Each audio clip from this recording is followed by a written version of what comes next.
En los videos que hice antes, en el que se refiere a la infalibilidad papal y el que se refiere a Benedicto XVI, a Ratzinger, pues he tenido algunos, no puedo decir ataques, objeciones, y la principal objeción que me han puesto es: ¿eres sedevacantista? Y creo que ese es un punto que vale la pena examinar, porque en el contexto lo que dicen, o lo que dice el asunto de cuando preguntan ¿eres sedevacantista? Es: ¿eres sedevacantista? Para no hacerte ni caso, es decir, desde un punto de vista práctico, a los sedevacantistas, que yo no admito que lo sea yo, los tratan de los nuevos leprosos, los apestados, los que corran, ahí viene un sedevacantista, huyan a los montes. Entonces el asunto es: ellos no son católicos, están fuera de la iglesia, y de eso se trata este capítulo. Ahora bien, el asunto es que si eres sedevacantista, de entrada te dicen: no eres católico, no tienen ustedes papa, ustedes están fuera de la iglesia, son cismáticos, rechazan al papa. Y para fines prácticos lo que nos dicen es que no merece la pena ni perder el tiempo con nosotros, mucho menos dar razones o explicaciones de por qué no merecen la pena que se les explique cuál es el problema del sedevacantismo. Y ahí es curiosa la reacción, porque los católicos, entre comillas, digámoslo así, le conceden a los hermanos separados, a los luteranos, a los herejes, les conceden el beneficio de la duda. Los llaman hermanos separados. ¿A un sedevacas? No, ni eso. Es decir, de todo el espectro religioso, son lo peor. Hay que evitarlos a toda costa, es decir, te van a transmitir la lepra. No te vayan a contagiar, no los saludes, volteate que se está viendo, ni le hables. Ahora bien, todos los que están ustedes en estos canales religiosos de César para Jesucristo, de País, de Isaac, de Damián Galerón y todos los demás, todos ustedes, o prácticamente todos ustedes, admiten que tienen una serie de problemas con el Papa, entre comillas, actual. Es decir, ustedes admiten que hay una lucha en la iglesia. Pues eso que ni que, partamos de ahí. Ustedes dicen que hay una lucha, y no nada más de poderes, sino que es una lucha en la tradición, y de ustedes dicen que es dentro de la iglesia. Y muchos de ustedes hasta admiten que Bergoglio es hereje. Es decir, ustedes dicen: Bergoglio es hereje. El problema es que ustedes son unos incongruentes, porque ustedes admiten que Bergoglio es hereje, pero entonces ya no admiten que al ser hereje está necesariamente fuera de la iglesia. Algunos más tranquilitos o más conservadores dicen: no, Bergoglio no es hereje, nada más es enemigo de la tradición. El problema es que la Iglesia Católica solo tiene dos fuentes de revelación. Uno es las Sagradas Escrituras y el otro es la tradición. Entonces, si Bergoglio es enemigo de la tradición, necesariamente es enemigo de la iglesia. Y aquí son ustedes unos incongruentes, porque ustedes admiten que está enemigo de la tradición, pero no admiten la consecuencia, que es enemigo de la iglesia. Y mucho menos admiten la conclusión, es decir, que si es enemigo de la iglesia, necesariamente es enemigo de todos los hombres.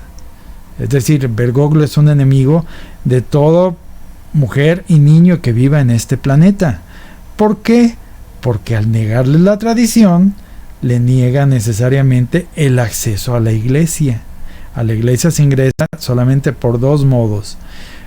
O es por la revelación, que concluyó con el apóstol, con la muerte del último apóstol, o es por la tradición. Son las dos únicas fuentes de las que se nutre la iglesia. Quitan la tradición, no hay iglesia. Entonces, ustedes admiten las premisas, pero no admiten las consecuencias o a dónde los llevan estas premisas. Es decir, ustedes, los que defienden la iglesia, son unos incongruentes. Señores, el problema de la lógica es que si en cuanto se detecta una incongruencia, el asunto ya es ilógico y por lo tanto no es verdadero. Entonces, a partir de ahí ustedes ya tienen un problema. Defínanse. ¿Es hereje? Sí. ¿Es enemigo de la iglesia? ¿Es enemigo de la iglesia? Sí. Es enemigo de toda persona. Evítenlo. El que tienen que evitar es a Bergoglio. Pero no, ustedes no lo evitan a él. Lo ponen en un trono y le llaman papa. Porque los papas están en un trono. Y si están en un trono es porque tienen una jerarquía superior a ustedes. Que no la admiten. Ahora bien, ¿a quiénes les estoy hablando yo?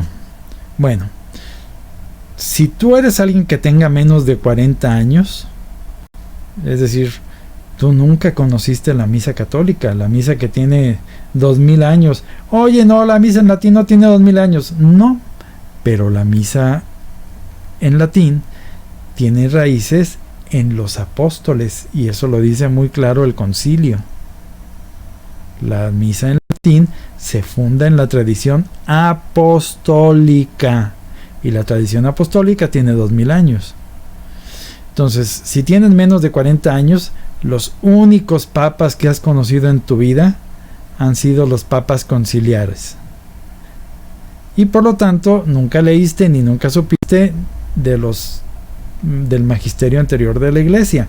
No supiste ni el sílabos y todo lo que ello incluyó, que en cada uno de estos asuntos nos llevamos, no digo una hora, media vida en entenderlos. El sílabos, la encíclica Quanta Cura, que es el punto de inflexión contra el modernismo, las encíclicas medievales tales como Cum ex apostolat officium, y por lo tanto no sabes nada sobre lo que ha sido la lucha de la iglesia contra el modernismo, porque para ti modernismo significa Bergoglio.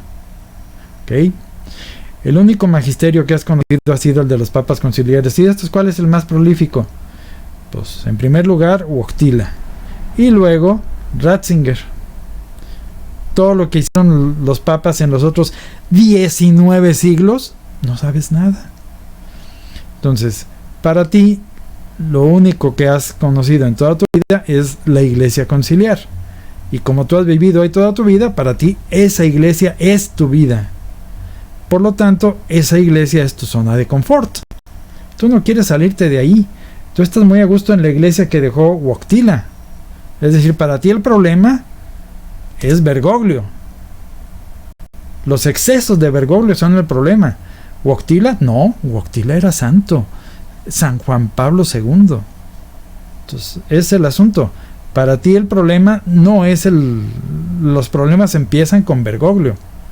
Y muchos de ustedes sostienen que hasta Benedicto XVI era un papa santo, como yo puse en el video anterior. No lo es, no era amigo de la tradición, nunca lo fue.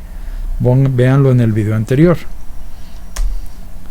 Ahora bien, ustedes admiten que hay una lucha en la iglesia, ¿cierto?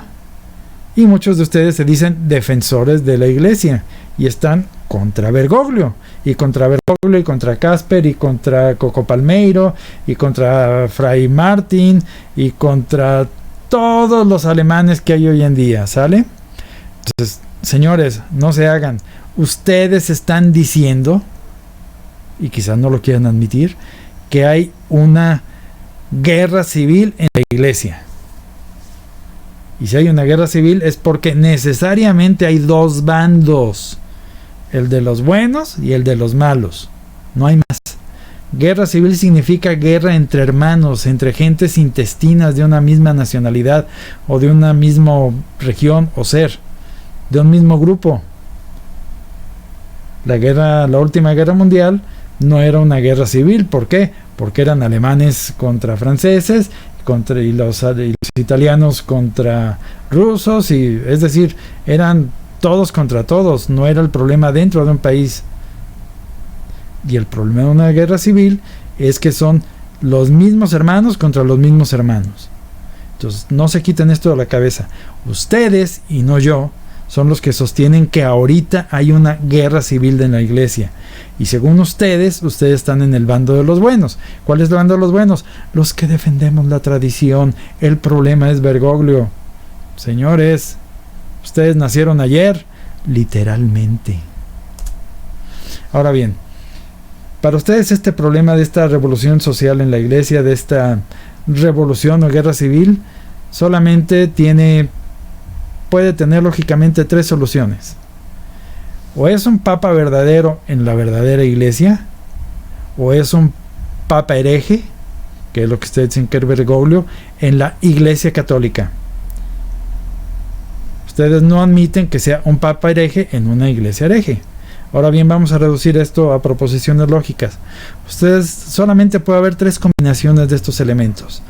O es un papa verdadero con una iglesia verdadera, o es un papa falso en una verdadera iglesia, o es un papa verdadero en una falsa iglesia. Sí, son las únicas tres combinaciones de papa y de iglesia, no hay más. Papa verdadero, iglesia verdadera. Papa falso, iglesia verdadera. Papa verdadero, iglesia falsa. No hay más. Por donde le busquen, no hay más.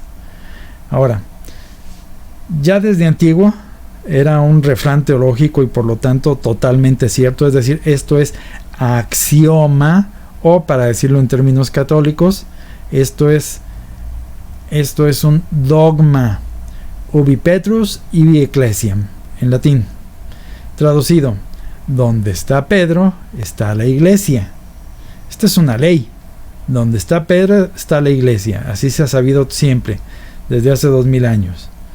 Y como ley, todas las leyes, cuando se enuncian desde el punto de vista científico, tienen un corolario. Esta ley tiene un corolario. Donde está el falso Pedro, está la falsa iglesia.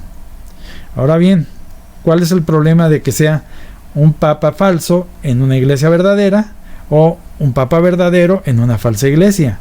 ¿Okay? En cualquiera de esos dos casos, ustedes se enfrentan a las escrituras, a lo que dijo nuestro Señor Jesucristo, donde Él aseguró que las puertas del infierno no prevalecerán sobre ella. ¿Sobre quién? Sobre la iglesia. Y ya quedamos que el no prevalecer significa no habrá herejías. Eso véanlo en el video de la infalibilidad papal, ahí lo explico. Entonces no puede ser que sea un falso papa en una verdadera iglesia, porque entonces habrán prevalecido las puertas del infierno. Pero señores, eso es lo que ustedes sostienen, que hay un falso papa, o por lo menos dudoso, en una verdadera iglesia. Y para los que no lo sepan, en la iglesia todo lo que es dudoso no se sostiene. Si hay un bautismo dudoso, no hay bautismo. Si hay una boda dudosa, no hubo boda. Si hay una ordenación dudosa, no hay ordenación. Es decir, para la iglesia todo lo que tenga que ver con dogma y con sacramentos, si son dudosos, no los hay. Punto. Ahora, cualquiera de estos detalles que yo mencione requiere que ustedes sepan de teología. Pero ¿cómo van a saber de teología si ustedes nacieron ayer y no se han metido a estudiarla? ¿Por qué? Porque ustedes están muy a gusto, están en su zona de confort con una iglesia al estilo de Juan Pablo II. Ahora, vamos a tratar de despejar esas incógnitas. ¿Cuáles incógnitas? Los despreciables sedevacantistas no son católicos, están fuera de la iglesia. Puede ser que un papa falso o hereje o dudoso o enemigo estén en una verdadera iglesia. Vamos a recurrir a un catecismo. Vamos a recurrir al catecismo que editó Stat Veritas. Stat Veritas era un sitio sostenido por la Fraternidad Sacerdotal San Pío X, que ya no existe, para que no lo busquen ahí, y ellos reeditaron el Catecismo Mayor de San Pío X. Este Catecismo Mayor de San Pío X, como lo dice su nombre, viene desde los tiempos de San Pío X. Es el catecismo de la iglesia que ha sido el mismo desde hace 2000 años. No es cierto, hace 2000 años no había catecismos, pero bueno, digámoslo de ese modo, es decir, refleja la misma doctrina que la iglesia ha manejado en los últimos 2000 años. ¿Por qué no uso el catecismo de Wojtyla? Bueno, muy sencillo. Si ustedes comparan ambos catecismos con espíritu crítico, van a tener que llegar necesariamente a la conclusión de que no dicen lo mismo. El catecismo de Wojtyla es un catecismo modernista. Si fuera el catecismo de la Iglesia Católica, diría exactamente lo mismo que ha dicho el Catecismo Mayor de San Pío X, el Catecismo Romano del Concilio de Trento, el Catecismo de Perseverancia, el catecismo de otro catecismo famoso que era el Catecismo de Filadelfia y otros 5000 catecismos más, el de Ripalda, por ejemplo. Y no lo dice, es distinto. Hay innovaciones y en la Iglesia las innovaciones son cosa prohibida. Entonces me voy a estar refiriendo al Catecismo de San Pío X o Catecismo Mayor. Encuentro en la red, ustedes lo pueden buscar por ahí. Vamos a ver. ¿Qué es la Iglesia Católica? La Iglesia Católica es la sociedad o congregación de todos los bautizados que, viviendo en la tierra, es decir, que están vivos, profesan la misma fe. Este es el punto. Profesan la misma fe y la ley de Cristo, participan en los mismos sacramentos y obedecen a los legítimos pastores, principalmente al romano pontífice. Bueno, lo que ya te he preguntado 100 veces, país, y que no te has dignado responderme. ¿Tú obedeces al romano pontífice? No, ¿cómo lo voy a obedecer si está en contra de la tradición? Pues entonces no es papa y tú no estás siendo católico.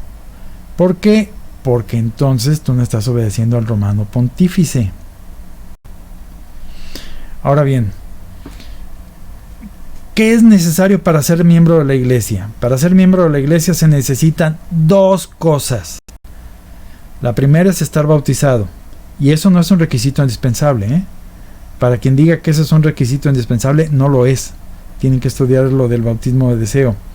Lo que sí es indispensable es que profesen y crean la doctrina católica. Eso sí es lo único indispensable. Y además tienen que reconocer al Papa y a los otros pastores legítimos de la Iglesia. ¿Quiénes son los pastores legítimos de la Iglesia? Bueno, los pastores legítimos de la Iglesia son el romano pontífice, o sea, el Papa, que es el pastor universal, y los obispos. ¿Cuántos de ustedes no están en contra de los obispos? No, pero es que los obispos están en contra de la tradición. Vean a Casper. Entonces ustedes siguen diciendo que hay una guerra civil dentro de la Iglesia. ¿Ok? Ahora, aquí llegamos a la pregunta interesante. ¿Por qué decimos que cómo puede distinguirse la Iglesia de Jesucristo de entre tantas otras sociedades o iglesias o sectas y que se dicen católicas o cristianas? Bueno, entre tantas sociedades o sectas fundadas por los hombres se dicen cristianas, pueden fácilmente distinguirse a la verdadera Iglesia católica por 4 notas, porque solo ella es una, es santa, es católica y es apostólica. Okay. Si no cumple esas 4 notas, no es la Iglesia católica, es una falsificación, o sea que la está usurpando. Vamos a ver el primer punto. ¿Por qué la Iglesia verdadera es una? La Iglesia verdadera es una porque sus hijos de cualquier tiempo y lugar están unidos entre sí por una misma doctrina, una misma ley y una misma dominio bajo una misma cabeza visible, el romano pontífice. ¿Cuál es el punto principal aquí? Que todos ellos han creído entre sí mismos una misma fe. ¿Ok? Una misma fe. ¿Qué significa una misma fe? Significa que yo creo lo mismo que tú, y tú crees lo mismo que el de al lado, y él cree lo mismo que el vecino, y él cree lo mismo que tu abuelo y tu papá, y va a creer lo mismo que tu hijo. ¿Ok? Eso significa que sea una. Señores, ustedes ya admitieron, lo acabamos de ver, que hay una guerra civil en la Iglesia. Significa que si hay una guerra civil, entonces hay por lo menos 2 bandos, el de los buenos y el de los malos. Ustedes dicen que el bando de los malos está dirigido por Francisco, ¿cierto? Yo digo por Bergoglio, ustedes dicen Francisco. Bueno, al reconocer eso, ustedes están admitiendo que ustedes no tienen la misma fe que ustedes. Entonces no es una. ¿Entienden eso? No es una, no hay unidad de la fe. ¿Cómo te atreves a decir que esa iglesia en la que tú estás es la iglesia que fundó Jesucristo, si no tiene una sola fe. Ahora bien, las notas de lo de Santa y Católica son un poco más complicadas. Nos vamos a brincar hasta lo de Apostólica. Bueno, ¿sabías tú que la iglesia que dirige Jorge Mario Bergoglio, y el problema no fue él, el problema viene desde antes, esto viene desde Juan Pablo II y luego seguido por Ratzinger, ya no tiene como tierra de misión a los judíos? No los intenta convertir ya. Ya no hay un cuerpo de la iglesia que se dedique a convertir a los judíos y a muchos otros. Bergoglio ya es enemigo de convertir a nadie. Y a los que me digan a la Madre Teresa de Calcuta, ella y todos sus seguidores no convierten al catolicismo. Estudien la vida de Santa Teresa de Calcuta, vean su biografía y verán lo que ella dijo acerca de convertir a la gente. Entonces, lo que llaman ustedes la Iglesia Católica se niega a convertir a la gente. Bergoglio oficialmente está en contra del proselitismo. Bergoglio no quiere convertir a la gente. Y si no cumple el mandato apostólico de ir a enseñar a todas las gentes, ¿por qué ustedes dicen que es católica? Porque descendemos de los apóstoles. Ok, los que descienden de los apóstoles son los obispos, ¿cierto? Sí, ellos están fundados en los obispos. Ok, señores, no acabamos de ver en la página anterior que ustedes están repudiando a sus obispos por herejes. Entonces, si son herejes, no son descendientes de los apóstoles, por lo tanto no son apostólicos. ¿Por qué vienen con esos cuentos? ¿O por qué se engañan ustedes mismos diciendo que tiene unidad, que no la tiene, y que es apostólica, que no lo es? ¿Ya empieza a caerles el 20? Entonces, aquí ya llevamos 2 notas. No tienen ustedes unidad en la fe. ¿Por qué? Porque hay una guerra civil, lo acaban de admitir. Ustedes contra Bergoglio y Bergoglio contra ustedes. Ustedes están en contra del sínodo de la Amazonia. ¿Por qué? Porque le está cambiando la fe. Y dicen que tienen una misma fe. Por el amor de Dios. Acaba de cambiar Bergoglio el catecismo. Lo cambió por lo menos en 3 puntos. Cambió el Padre Nuestro. Cambió lo de la pena de muerte. Y vía las notas apostólicas, no son notas apostólicas, las actas apostólicas sedis, que futuramente van a incluir en algún catecismo, está incluido lo de Amoris Laetitia. ¿Ok? Entonces, la fe que van a recibir sus hijos no es la misma que la de tus abuelos. Pues, hombre, pues eso es obvio. Tus hijos en el futuro catecismo van a creerse Amoris Laetitia. ¿Cómo dicen que es una misma fe? Si la fe de tus hijos no va a ser la misma fe de tus abuelos. Y no me meto en asuntos más complicados, porque aquí nos tardamos las horas. Ok. Ahora, ustedes dicen que esos despreciables sedevacantistas están fuera de la verdadera Iglesia Católica. Es decir, nosotros tenemos al Papa. Ustedes, despreciables sedevacantistas, no lo tienen. Bueno, según el catecismo, ¿quiénes están fuera de la Iglesia? Bueno, dice, está fuera de la verdadera iglesia, verdadera, los infieles, los judíos, los herejes, los apóstatas, los cismáticos y los excomulgados. Hay 6 categorías de gente que están fuera de la iglesia. Ninguno de ellos pertenece a la iglesia. Pues, por favor, a los luteranos, a los anglicanos, a los episcopalianos y a todos los demás, no les digan hermanos separados. ¿Por qué? Porque no pertenecen a la iglesia. Son herejes. ¿Quiénes son los herejes? Bueno, herejes son los bautizados que rehúsan con pertinacia creer en algún dogma. Por ejemplo, los arrianos, los nestorianos, varias sectas de los protestantes. ¿Y quiénes más? Los modernistas. Un modernista es un hereje. Y si es un hereje, está fuera de la iglesia. ¿Quiénes son modernistas? Todos los que ustedes me han mencionado. Me han mencionado a Casper, han mencionado al hermano no sé qué, han mencionado a Coco Palmerio, han mencionado al propio Francisco, a Maradiaga y a todos los demás cardenales que ustedes me mencionen. Todos ellos son modernistas. Si son modernistas, son herejes. Los herejes no están dentro de la iglesia. ¿Ok? Ahora bien, ¿quiénes son los cismáticos? Cismáticos, bueno, regresando a los despreciables sedevacantistas. ¿Cuál dogma rechazan los sedevacantistas? En todo caso serían cismáticos. ¿Qué es un cismático? Cismáticos son los cristianos que, sin negar explícitamente ningún dogma, se separan voluntariamente de la Iglesia de Jesucristo, es decir, de sus legítimos pastores. Okay. Ustedes admiten que Bergoglio no es pastor. Ustedes dicen que él es un lobo disfrazado de oveja. Entonces no es un legítimo pastor. Entonces, ¿por qué se ha de admitir como un legítimo pastor a quien no lo es?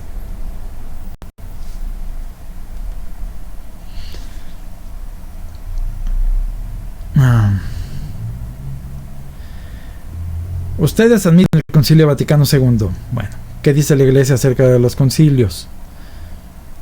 Dice: a imitación de los apóstoles, siempre que lo ha exigido la pública necesidad, la Iglesia, congregada en un concilio ecuménico general, ha definido con toda claridad la verdad católica, ha propuesto como dogma de fe a sus hijos y ha arrojado de su seno a los herejes, ha lanzado la excomunión y condenado sus errores. Entonces, ¿cuál es la finalidad de un concilio general o ecuménico? Es decir, ¿para qué se inventaron? ¿Para qué sirven? Bueno, un concilio ecuménico ha servido para proclamar con toda claridad, si no es claro, no sirve, la verdad católica. Ha propuesto el dogma de la fe, es decir, ¿qué es el dogma de la fe? Lo que se tiene que creer para salvarse. Y ha arrojado de su seno a los herejes, es decir, ha señalado: este es erróneo, sí, estás fuera de la Iglesia por pensar eso. Los ha lanzado con la excomunión y ha condenado sus errores. Un concilio entonces sirve para condenar errores, para lanzar a la gente a una excomunión. Ustedes creen en el Concilio Vaticano II y ustedes dicen que ese concilio fue pastoral, ¿ok? Y por lo tanto que no servía para condenar errores. Señores, si no condena errores, no es un concilio. Llámenle como quieran, tiene otros nombres, tiene congregaciones, tiene juntas, tiene reuniones de obispos. Concilio, no lo es. Un concilio general es la angustosa asamblea a la cual llama el romano pontífice a todos los obispos del universo y a otros prelados de la Iglesia, presidida por el mismo Papa en persona o por sus legados. A esta asamblea, que representa a toda la Iglesia docente, aquí viene lo importante, le está prometida la asistencia del Espíritu Santo y sus decisiones en materia de fe y de moral, después de confirmadas por el sumo pontífice, son seguras e infalibles como la palabra de Dios. Entonces, todo concilio es infalible. ¿Cómo voy a saber entonces si el Concilio Vaticano II es un verdadero concilio? Muy fácil. ¿Contiene errores? Sí. ¿Cuántos? Con uno. Con un solo error que contenga, ya no es infalible. No es verdadero. Punto.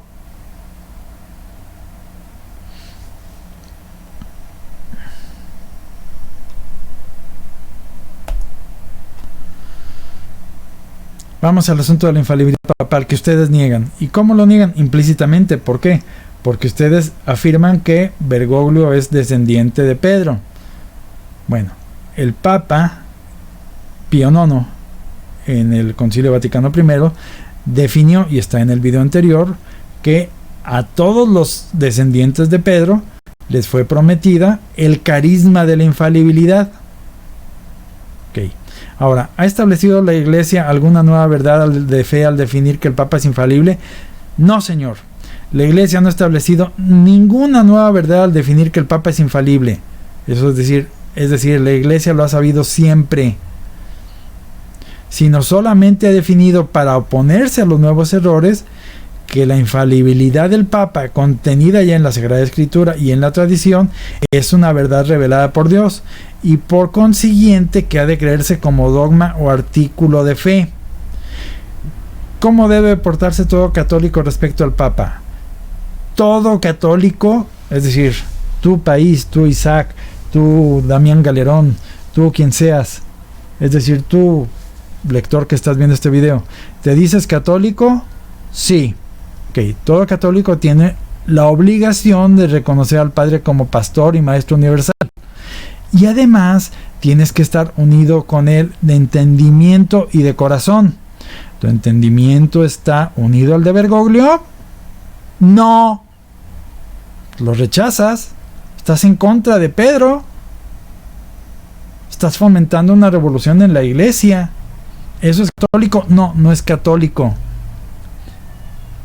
¿Quiénes son por institución divina los personajes más venerados de la iglesia después del Papa? Los personajes más venerados en la iglesia después del Papa son, por institución divina, los obispos. ¿A quién se le pasan ustedes criticando todo el día? A los obispos. El problema es que lo hacen en su calidad de obispo. Es decir, ustedes dicen, fulano es obispo, yo lo ataco. ¿Por qué? Porque está en contra de la tradición. Señor, el asunto es obvio. ¿Ataca la tradición? Sí. ¿Es hereje? ¿Es hereje? Sí. No es obispo. Simple. Entonces, ataca a la persona, no ataques a la institución.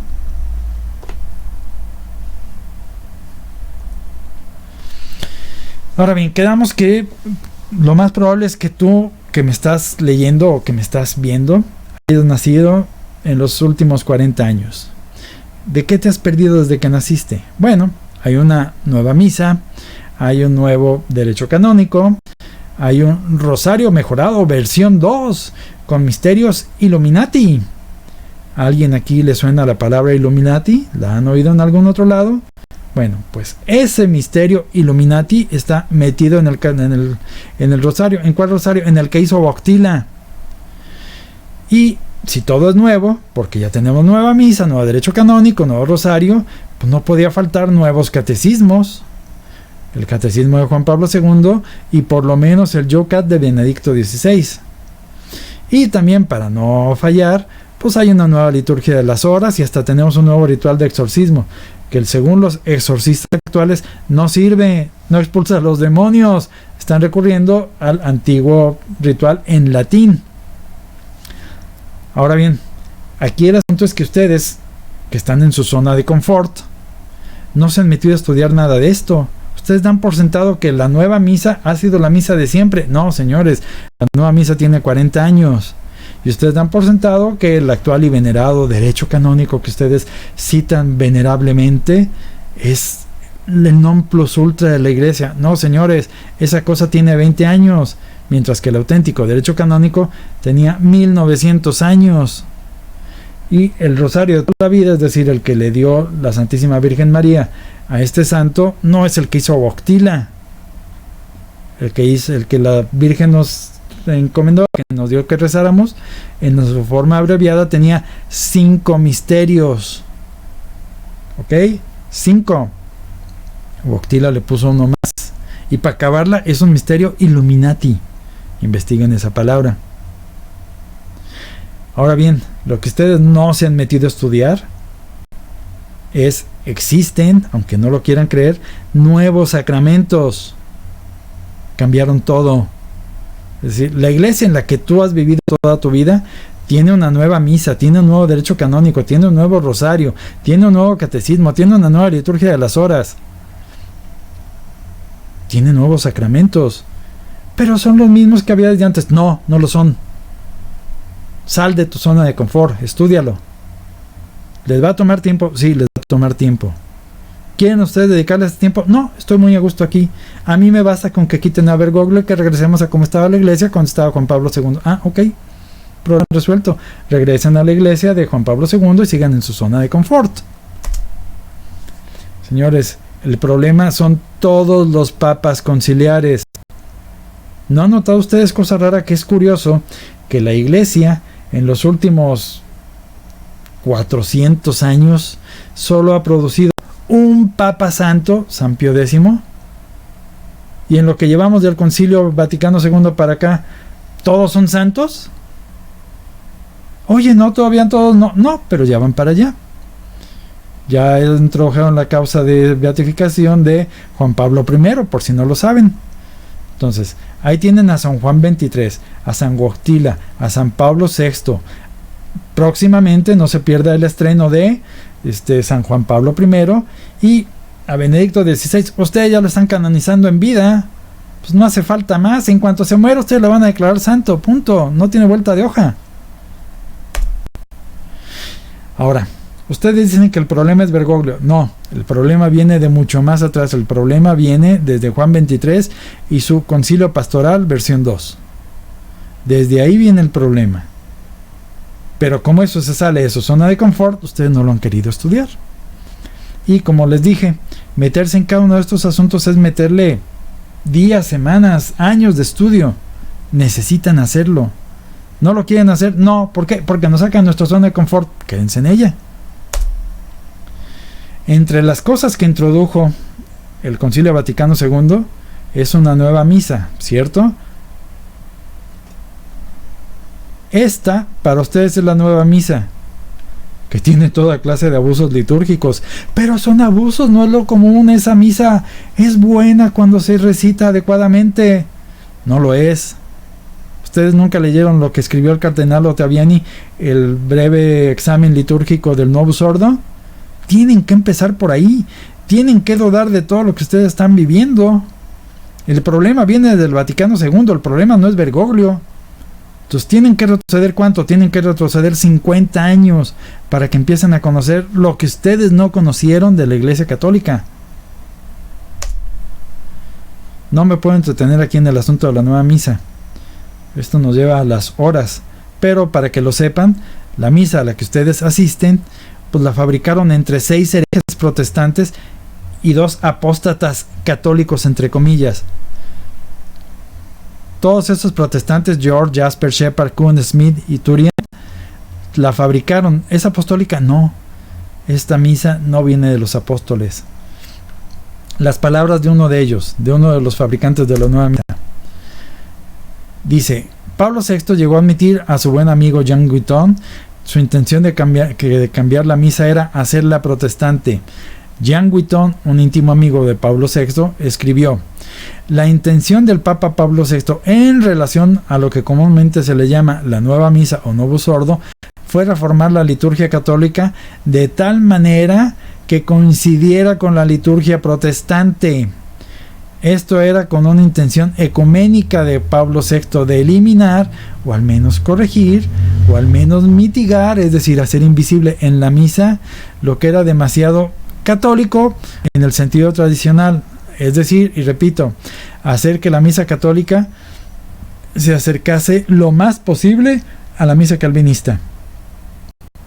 Es decir, en resumen, Pablo VI eliminó de la misa lo que era demasiado católico a fin de que la misa fuera un servicio protestante. Esa es la misa en la que ustedes han vivido toda su vida. Ahora bien, ustedes esto no les tocó vivir. Para ustedes el tema de Lefebvre ya es un asunto pasado. Y es más, para ustedes ya el asunto no es Lefebvre. El asunto para ustedes es la fraternidad de San Pío X. Ustedes no conocieron a Lefebvre, ya murió. Bueno, en esos tiempos, cuando se hablaba de la introducción de la nueva misa, el Novus Ordo, contra la misa de siempre, que no era la de la tradición, era la misa de siempre. ¿Por qué? Porque la iglesia siempre la había tenido. La gente que se fue con el Novus Ordo decía: prefiero equivocarme con el Papa que tener razón con Lefebvre. Es decir, prefiero estar en el error con Montini a tener razón con Lefebvre. Y hoy en día ustedes están exactamente igual, cambiando un poquito las cosas. Mutantis mutandis, como se dice en latín. Ustedes dicen: prefiero equivocarme con Francisco que tener razón con un despreciable sedevacantista. Ustedes han llegado a esto. Es el colmo de la soberbia. Prefiero equivocarme con Francisco que tener razón con un despreciable sedevacantista. Para ustedes, cuando ustedes dicen la palabra sedevacantista, en su mente ya lo despreciaron como católico, independientemente de lo que diga el catecismo. Que el catecismo, ya quedamos, no define que un sedevacantista sea un hereje, ni tampoco un cismático. Es decir, no lo saca de la iglesia. ¿Cuál es el fondo del asunto? Para ser católico se deben aceptar todos los dogmas. ¿En qué sentido? En el sentido que los ha declarado la iglesia. Okay. La iglesia me obliga a mí, a todo católico, a aceptar que todos los papas verdaderos han sido y serán infalibles. ¿En qué términos tengo que aceptar esa infalibilidad? En los términos que la pone el documento pontificio. El documento no es pontificio, es conciliar Pastor Eternus. En esos términos, en los términos en que lo dijo San Pío, el Papa Pío IX, tengo que aceptar que los papas son infalibles. Ahora bien, eso ustedes no lo aceptan. Ustedes dicen, Bergoglio es papa, sí, pero no es infalible. Y se meten en un rollotote para decir que las complejidades de la infalibilidad, cuando es muy sencillo, ya lo expliqué en el otro video, no lo voy a repetir. Por otro lado, no hay ningún dogma que me obligue a mí a aceptar que un hereje pueda llegar a ser papa. Entonces, señores, ustedes están entre la espada y la pared. Por un lado, desprecian el dogma de la infalibilidad papal a fin de afirmar que Bergoglio es papa. Por otro lado, a los católicos, que sabemos lo que es el catolicismo, sabemos que no hay ningún dogma que me obligue a aceptar a un hereje como papa.